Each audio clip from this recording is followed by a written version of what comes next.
Good morning students. आज आपण परत कविता घेऊन भेटत आहोत.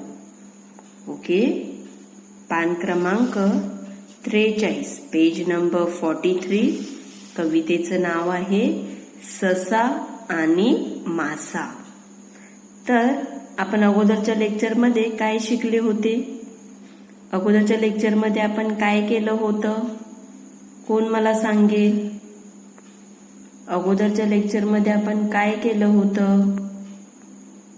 Yes, very good. अगोदरच्या लेक्चरमध्ये आपण एक सुंदर अशी गोष्ट ऐकली होती. येस, टीचरने मस्त सुंदर गोष्ट तुम्हाला सांगितली होती ना? येस. आणि त्यानंतर आपण ही कविता 2-3 वेळा वाचून घेतली, बरोबर? येस. तर आजच्या लेक्चरमध्ये आपण ही कविता, या कवितेमध्ये काय आहे, ससा आणि मासा या दोघांबद्दल ह्यामध्ये काय आहे ते आपण बघणार आहोत. परंतु अगोदरच्या लेक्चरमध्ये आपण काय केलं होतं ते आपण थोडं रिवाइज करूया. तर अगोदरच्या लेक्चरमध्ये आपण एक गोष्ट ऐकली होती. गोष्टीचं नाव काय? गोष्टीचं नाव काय मुलांनो? ससा आणि कासवाची शर्यत. Very good. ससा आणि कासवाची शर्यत. तर गोष्टीमध्ये काय होतं? काय आहे गोष्टीमध्ये? मी तुम्हाला सांगते, ऐका, म्हणजे तुम्हाला आठवेल की टीचरने आम्हाला अशीच गोष्ट सांगितली होती. Okay, yes. तर बघा, एक होतं गाव आणि त्या गावामध्ये एक ससा आणि एक कासव राहत होता. सशाला त्याचा फार गर्व होता. ससा म्हणजे कोण? रॅबिट. आणि कासव म्हणजे टॉर्टॉइस. ओके, तर रॅबिटला त्याचा खूप गर्व होता. आपण टुनटुन भराभर असे फटाफट चालत असतो आणि कासवाला चालता येत नाही. तो काय करतो? एकदम हळूहळू चालतो. तर सशाने एक दिवशी कासवाला काय सांगितले की चल माझ्या बरोबर शर्यत लाव. तर कासव काय म्हणतो सशाला, तुझ्या बरोबर कशी शर्यत लावायची? तू तर टुनटुन भराभर पळतो, मी तर हळूहळू चालतो. पण ससा काही ऐकायला तयार नाही. ससा कासवाला सांगतो, तुला माझ्या बरोबर शर्यत लावावीच लागेल. उद्या सकाळी उठायचं आणि शर्यतीला सुरुवात करायची आणि इथून टेकडीपर्यंत शर्यत आपल्याला लावायची आहे. ओके, इथून आपल्याला टेकडीपर्यंत पळत जायचं आहे. आणि असं सांगून त्यांची शर्यत ठरते. दुसऱ्या दिवशी ससा आणि कासव शर्यतीला सुरुवात करतात. ससा टुनटुन असा उडत पुढे, खूप पुढे धावत धावत गेला आणि कासव मात्र हळूहळू मागे चालत येत होता. थोड्या वेळाने ससा खूप पुढे गेला आणि सशाला एक सुंदर हिरवगार असं एक गवत, मुळा, गाजर अशी एक सुंदर बाग त्याला दिसते. कासव तर खूप मागे आहे. ससा काय बोलतो?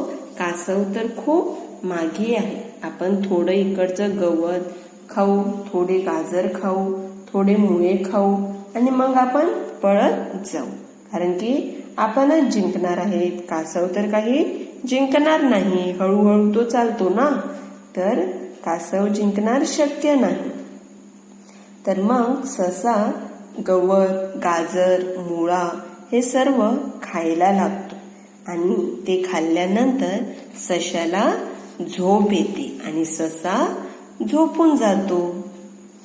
नंतर कासव हळूहळू चालत येतो आणि त्याच्या पुढे जाऊन तो टेकडीवर पोहोचतो. थोड्या वेळाने ससा उठतो आणि ससा धावत धावत, सशामध्ये धावत धावत जायची, धावत पळायची खूप ताकद असते. परंतु काही फायदा नाही. का फायदा नाही?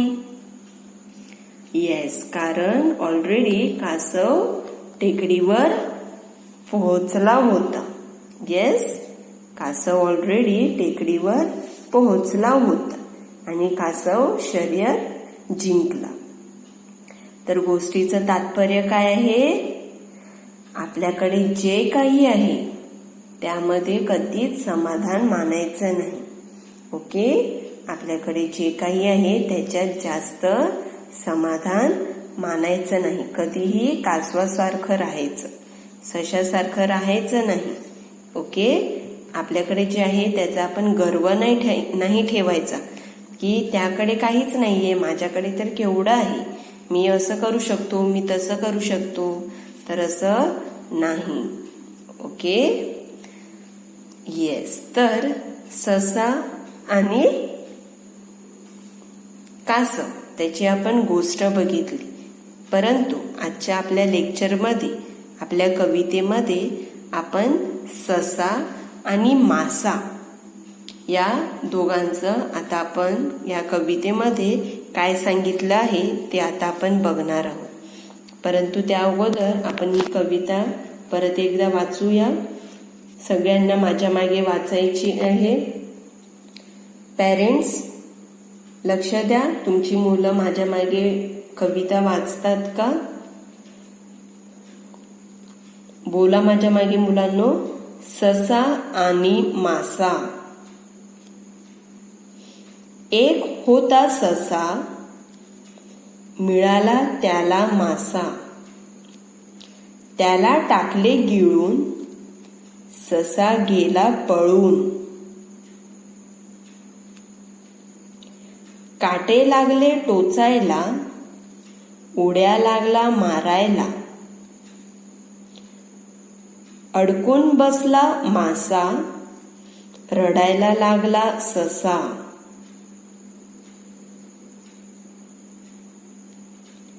तोंड काही उघडेना, ओरडता पण येईना. धाव धाव धावला, धपकन पाण्यात पडला. तोंडातून आला मासा, आता तुम्ही हसा. Okay, yes. तर आता आपण बघणार आहोत या कवितेमध्ये काय आहे.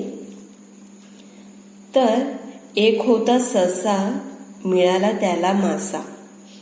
ओके, एका जंगलामध्ये एक ससा होता आणि त्या जंगलामध्ये एक तलाव होतं. तर त्या तलावातून त्या सशाला एक मासा मिळाला. तर त्याला टाकले गिळून, ससा गेला पळून. तर सशाने काय केलं, तो मासा त्यांनी गिळून टाकला, त्यांनी खाऊन टाकला आणि ससा पळून गेला. काटे लागले टोचायला. सशाने जेव्हा तो मासा खाल्ला तेव्हा त्याच्या पोटाला काय करायला लागलं, त्याचे काटे, मासाचे काटे टोचायला लागले आणि ससा उड्या मारायला लागला. काटे लागले टोचायला, उड्या लागला मारायला.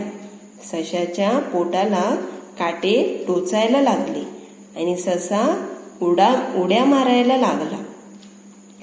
अडकून बसला मासा, रडायला लागला ससा. काय झालं, सशाच्या पोटामध्ये मासा अडकून बसला आणि ससा रडायला लागला.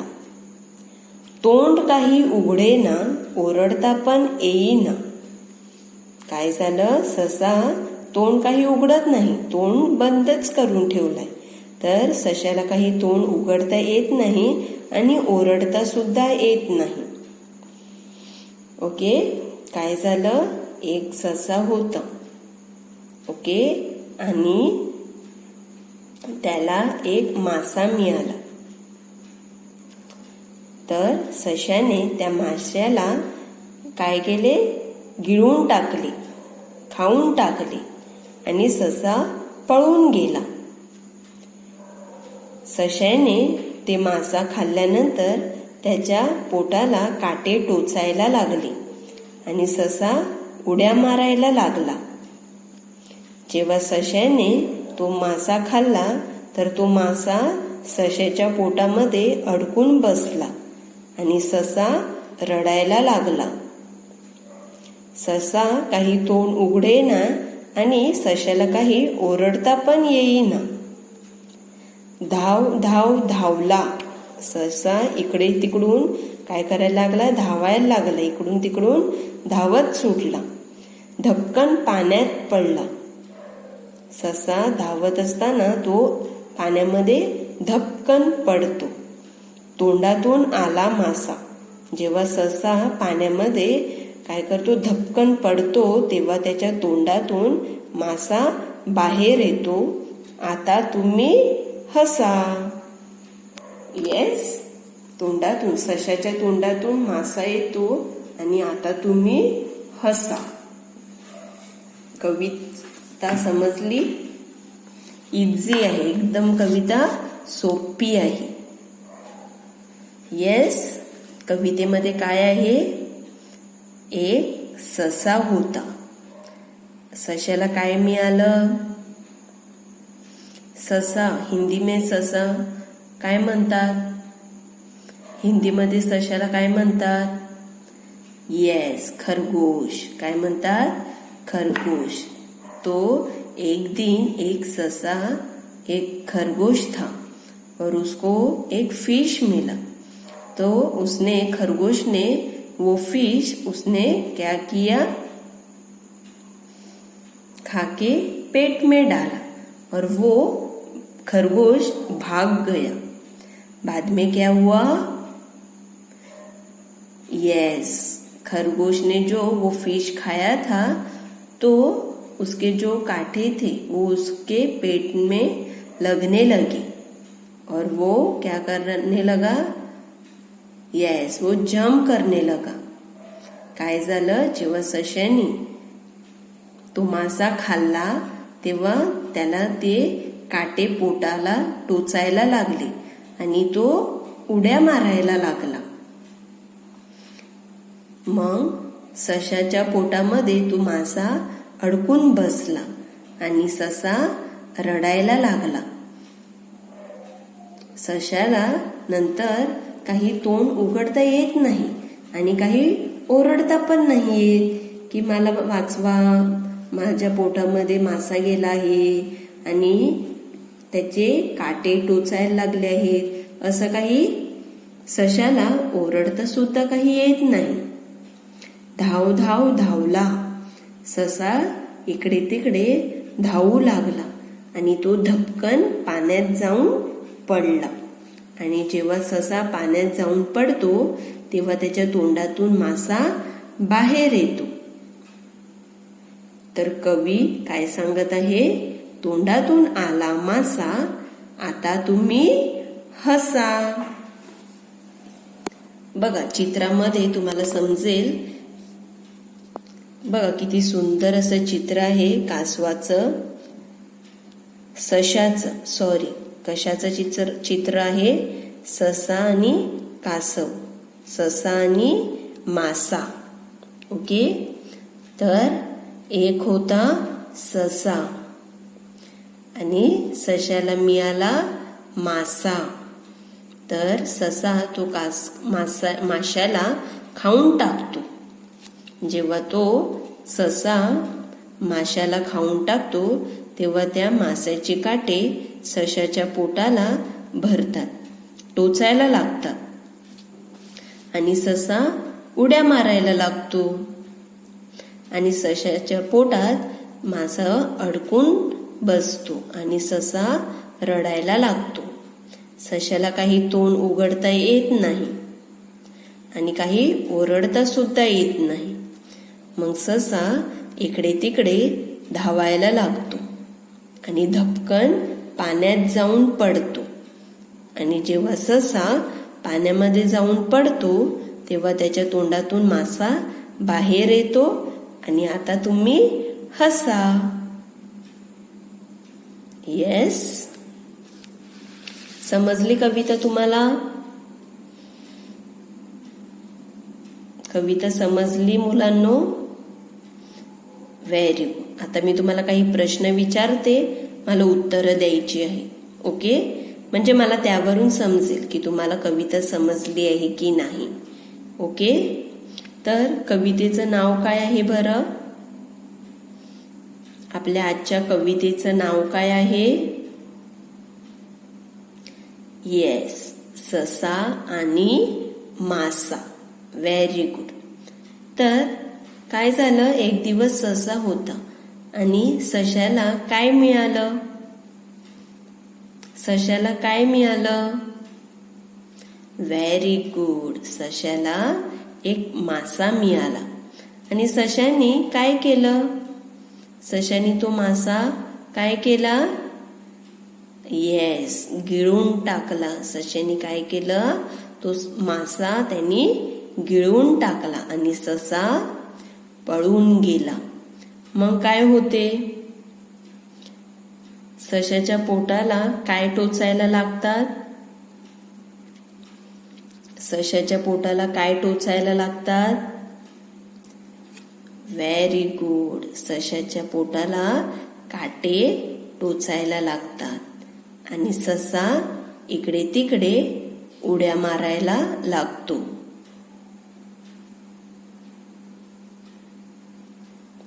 नंतर काय होते? मासा बाहेर येतो का? सशाच्या पोटातून मासा बाहेर येतो नाही, तर तो मासा सशाच्या पोटात अडकून बसतो आणि ससा रडायला लागतो. ससाच्या पोटाला काटे टोचायला लागतात, तर ससा काय करतो? हसायला लागतो की रडायला लागतो? येस, रडायला लागतो. सशाला काही तोंड उघडता येत नाही. ससा तोंड काही उघडेना आणि ओरडता पण येईना. नंतर मग ससा काय करायला लागतो? तो गपचूप बसून राहतो का? नाही, तर तो इकडे तिकडे धावायला लागतो, इकडे तिकडे पळायला लागतो आणि धावता धावता तो धपकन कशामध्ये पडतो? येस, तो पाण्यामध्ये पडतो. आणि जेव्हा ससा पाण्यात पडतो तेव्हा त्याच्या तोंडातून काय बाहेर येते? येस, सशाच्या तोंडातून मासा बाहेर येतो आणि आता तुम्ही हसा. Yes, very good. तर मुलांनो, आजच्या लेक्चरमध्ये आपण ससा आणि मासा ही कविता आपण बघितली आहे. ओके, ससा आणि मासा या दोघांबद्दल नक्की काय आहे या कवितेमध्ये ते आज आपण आजच्या लेक्चरमध्ये समजून घेतलं आहे. ओके स्टुडंट्स, तर तुम्हाला ही कविता एक वेळा तुमच्या मराठीच्या नोटबुकमध्ये लिहायची आहे. ओके, एक वेळा तुम्हाला ही तुमच्या मराठीच्या नोटबुकमध्ये लिहायची आहे आणि यावरील प्रश्न मी तुम्हाला पाठवणार आहे तुमच्या मोबाईलवर. ते तुम्हाला तुमच्या मराठीच्या नोटबुकमध्ये कंप्लीट करायचे आहे. ओके, होमवर्क समजलं? ही जी कविता आहे पान क्रमांक 43 पेज नंबर 43 ससा आणि मासा ही जी कविता आहे ही तुम्हाला एक वेळा तुमच्या मराठीच्या नोटबुकमध्ये लिहायची आहे. ओके, आणि यावरील जे प्रश्न आहेत ते मी तुम्हाला पाठवणार आहे. ते तुम्हाला तुमच्या मराठीच्या नोटबुकमध्ये लिहायचे आहे. Okay, thank you.